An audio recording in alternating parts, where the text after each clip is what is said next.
Hello everyone, उम्मीद करता हूँ आप सब बहुत अच्छे होंगे। तो चलिए आज का नया वीडियो शुरू करते हैं जिसका नाम है reasons for mergers and acquisition.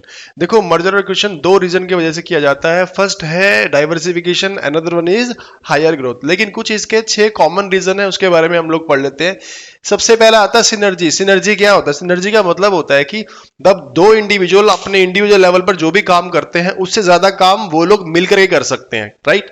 मैं अगर बात करूं कि एक वैल्यू की जो एक कंपनी की जो वैल्यू है इंडिविजुअल 100 करोड़ है, दूसरी वैल्यू की वैल्यू जो 100 करोड़ है, अगर ये दोनों कंपनीज मिल जाती है तो उनकी जो वैल्यू कंबाइंड वैल्यू है 300 करोड़ हो जाती है। जैसे कि हमारी 1 + 1 कितना होता है 11। जो काम हम लोग इंडिविजुअली ज्यादा अच्छा नहीं कर सकते उससे अच्छा काम हम लोग मिलकर कर सकते, that is called synergy, right. उसके बाद जैसे कि मैं यहां पर एग्जांपल दूं टाटा स्टील और कोरस का। कोरस क्या है, अपनी बहुत अच्छा प्रोडक्ट बनाने में जानी जाती है। उसका जो क्वालिटी, जो उसका जो प्रोडक्ट है वो बहुत क्वालिटी होता है, लेकिन वो अपनी कॉस्ट को मेंटेन नहीं कर पा रही, अपनी कॉस्ट को कम नहीं कर पा रही। और दूसरी तरफ क्या है, स्टील, टाटा स्टील।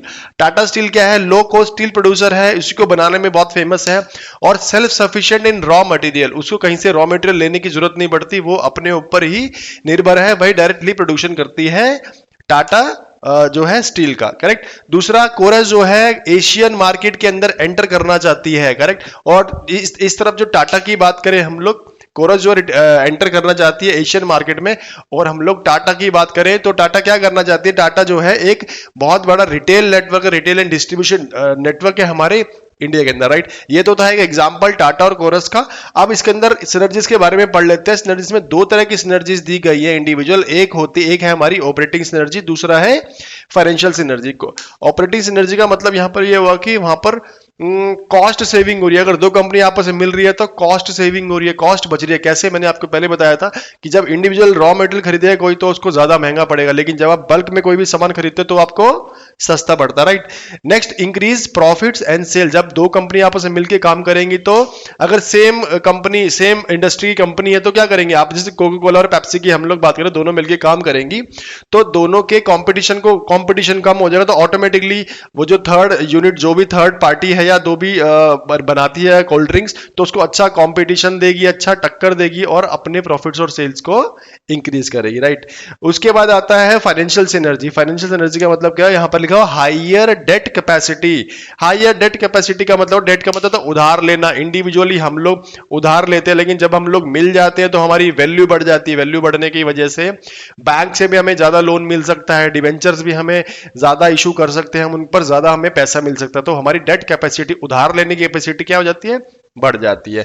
उसके बाद आता है use of idle cash. Idle cash का मतलब क्या हुआ, एक कंपनी के पास में कैश आइडल पड़ा है, उसका जो वर्किंग कैपिटल है उसके पास में बहुत पड़ा हुआ है, वे यूज नहीं हो रहा, लेकिन दूसरी कंपनी को जरूरत है, तो दोनों मर्ज हो जाती हैं तो एक बैलेंस कैश फ्लो बनता है, राइट।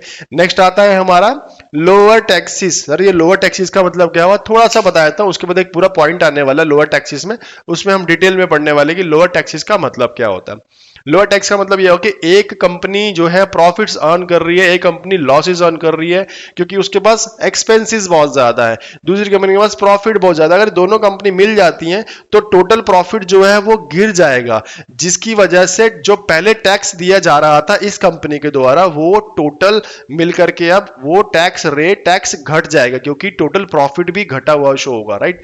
तो फाइनेंशियल सिनर्जी के अंदर एग्जांपल आता है लैक्मे जो है एक्वायर्ड हो गई थी हिंदुस्तान यूनिलीवर लिमिटेड कंपनी के द्वारा। मतलब एचएलएल ने लैक्मे को एक्वायर कर लिया था, किस लिए, ताकि वो जो है कॉस्मेटिक इंडस्ट्री में एंटर कर सके। अगर वो अपना नया से शुरू करती तो बहुत टाइम लगता और कॉस्ट लगती बहुत ज्यादा, टाइम भी बहुत लगता। नेक्स्ट आता है ग्लैक्सो एंड स्मिथ लाइन। ये दोनों फार्मास्यूटिकल मिलकर के दोनों क्या बनी, फार्मास्यूटिकल यूनिट, और ये बहुत फेमस ब्रांड है, बहुत फेमस कंपनी है, सॉरी।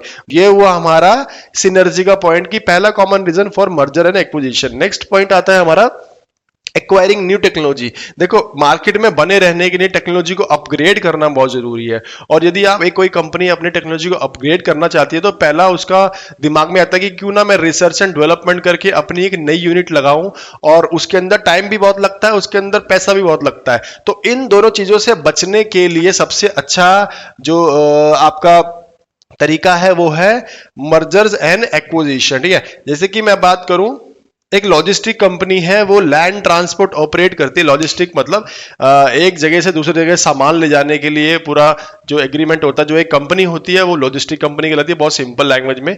तो उसके पास में लैंड ट्रांसपोर्ट तो है, लेकिन एयरलाइन कार्गो नहीं है। अगर दूसरी जगह बहुत जल्दी सामान पहुंचाना तो वो कैसे पहुंचाएगी? तो वो लैंड ट्रांसपोर्ट वाली कंपनी क्या करेगी? अब ऐसा तो है नहीं कि वो एरोप्लेन्स खरीदेगी, वो सब चीजें करेगी, तो वो एयरलाइन कार्गो कंपनी के साथ में मर्ज हो जाएगी या उसे एक्वायर कर लेगी। ये बहुत सिंपल सा इसका एग्जाम्पल है।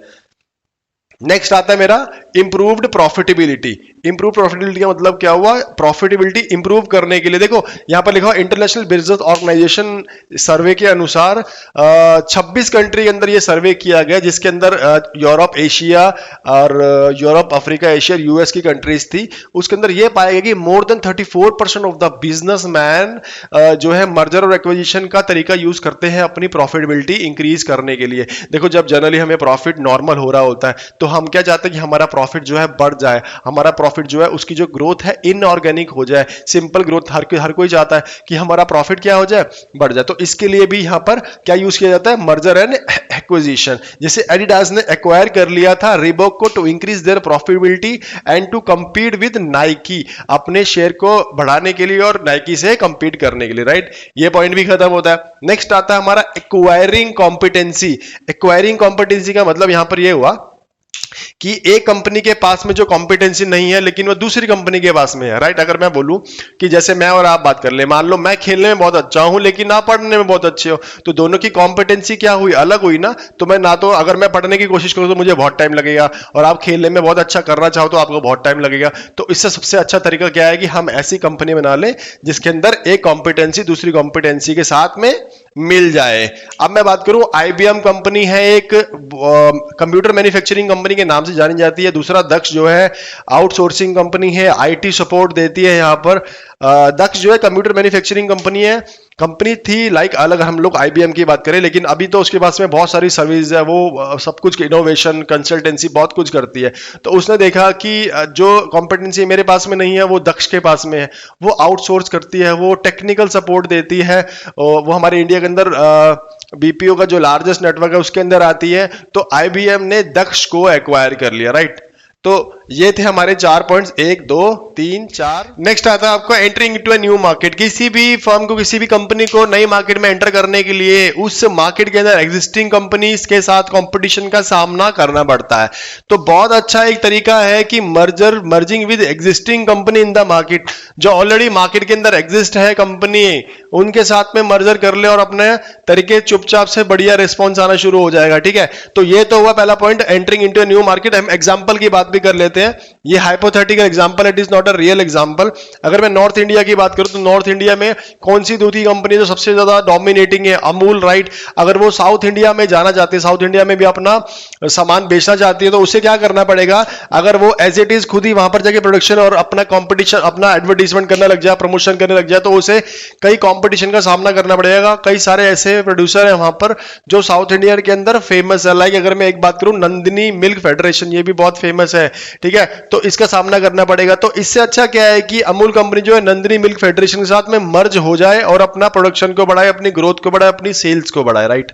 नेक्स्ट आता है मेरा एक्सेस टू फंड्स। देखो किसी भी प्रोजेक्ट को आगे बढ़ाने के लिए, किसी भी नई मार्केट में जाने के लिए, अपने बिजनेस को लॉन्च करने के लिए आपको फंड्स की रिक्वायरमेंट पड़ती है, ठीक है? इसी तरह से हमारा जो टीडीपीएल है वो एक फार्मास्यूटिकल यूनिट है कि उसके पास में काफी लो फंड्स थे। वो अपना प्रोजेक्ट लॉन्च करना चाहता था, अपना प्रोडक्ट लॉन्च करना चाहता था, लेकिन उसके पास में फंड्स नहीं थे। तो उसने क्या करा, जो सन फार्मा ऑलरेडी एस्टैब्लिश्ड ब्रांड है और रिच फंड कंपनी है, उसके साथ में मर्ज हो गई, राइट? और अपना प्रोडक्ट यहां पर उसने क्या कर दिया, लॉन्च कर दिया। एक पॉइंट और आता है यहां पर, difficult to raise fund from capital market. Capital market से फंड को रेज करना बहुत मुश्किल होता है। लोन लेना या अपना शेयर्स इशू करना या डिवेंचर इशू करना, इसमें प्रोसेस भी लंबा है, टाइम भी बहुत लगता है, और हाँ कहीं ना कहीं कॉस्ट भी आती है इसके अंदर। तो इससे बड़े तरीका क्या है? मर्जर और एक्विजिशन कर ले किसी भी कंपनी के साथ में और अपना प्रोडक्ट लॉन्च कर दे, राइट? अब आता है टैक्स बेनिफिट। ये बहुत इंपॉर्टेंट पॉइंट है, इसको थोड़ा सा समझना, बहुत इजी पॉइंट है वैसे तो, और मैथमेटिकल कैलकुलेशन के हिसाब से आप ये पॉइंट समझना। एक कंपनी है, उसका पूरे साल का जो प्रॉफिट होता है वो 10,000 रुपीज होता है, राइट। अब क्या है कि वो टैक्स पे करेगा 10%, जो कंपनी टैक्स पे करेगी इंडिविजुअली वो 1000 पे टैक्स पे कर रही है, ठीक है। अभी तो ये इंडिविजुअल है, लेकिन अभी ये किसी लॉस मेकिंग कंपनी के साथ जुड़ जाती है। जब ये लॉस मेकिंग कंपनी के साथ जुड़ जाती है तो उसका लॉस भी तो बियर करेगी। अब इसका प्रॉफिट है यहां पर 10,000 पे और दूसरी कंपनी का लॉस है 6,000 पे, उसको तो कोई टैक्स नहीं देना पड़ रहा।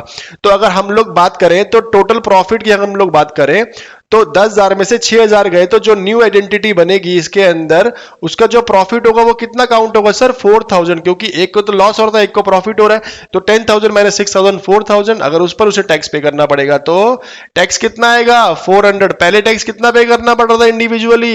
1000। उसने एक्वायर कर लिया ऐसी किसी लॉस मेकिंग कंपनी को, पहले उसको हायर टैक्स लाइबिलिटी दी उसके ऊपर कितनी? 1000 रुपीज की। अब एक्यूमुलेटेड लॉस कंपनी को उसने ले लिया तो उसकी जो टैक्स लाइबिलिटी है वो घट गई 1000 से 400 होगी, राइट। Reducing tax liability. तो इसी तरह से अशोक लीलैंड कंपनी जो है एक्वायर्ड हो गई थी हिंदुजा फाइनेंस कंपनी के द्वारा। तो हिंदुजा फाइनेंस कंपनी ने अशोक लीलैंड कंपनी को एक्वायर कर लिया था ताकि अपनी जो हायर टैक्स लाइबिलिटी है उसको रिड्यूस कर सके, क्योंकि उस समय अशोक लीलैंड कंपनी लॉस में जा रही थी। यहां तक समझ में आया आप सबको? Thank you.